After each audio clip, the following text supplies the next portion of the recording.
అది మైకిల్ పైన.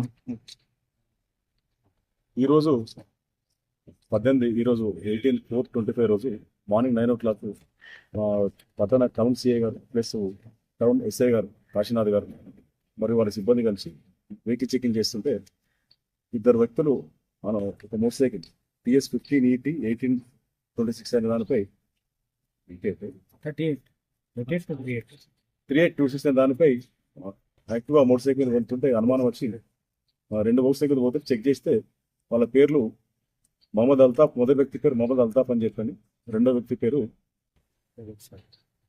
దగడ్ సాయి అని చెప్పి, నేపాలీ సాయి చరణ్ అలియాస్ దగడ్ సాయి అని చెప్పారు. వీళ్ళని అనుమానం వచ్చి విచారిస్తే వాళ్ళ దగ్గర కొన్ని బండ్లు దొంగతనం చేసినట్టు మోటార్ సైకిల్ ఇటీవల జైరాబాద్ ఎక్కువ పోతున్నాయి కదా, కొంచెం అనుమానం వచ్చి చెక్ చేస్తే వాళ్ళు కొన్ని మోటార్ సైకిల్ వాళ్ళు దొంగతనం చేసామని చెప్పారు. అవన్నీ కూడా రికవరీ చేయడం జరిగింది. ఇది కాక వీళ్ళు మోటార్ సైకిల్ దొంగతనం చేసేటప్పుడు అడ్డుపడితే తన కత్తులతోని గాయపరుస్తుందని చెప్పి బెదిరించడం కూడా జరుగుతున్నది. ఆ కత్తులను కూడా మనం రికవర్ చేయడం జరిగింది. ఇందులో ముఖ్యంగా ఐడి పార్టీ సిబ్బంది అందరూ కూడా, అంటే కానిస్టేబుల్ నరసింహులు, సంజీవరావు, ఓందేవ్, అస్లాం, వీళ్ళందరూ కూడా, హెడ్ కానిస్టేబుల్ అందరూ కూడా, ఆనంద్, వీళ్ళందరూ కూడా ఈ కేసు ఛేదనలో ముఖ్య పాత్ర వహించారు.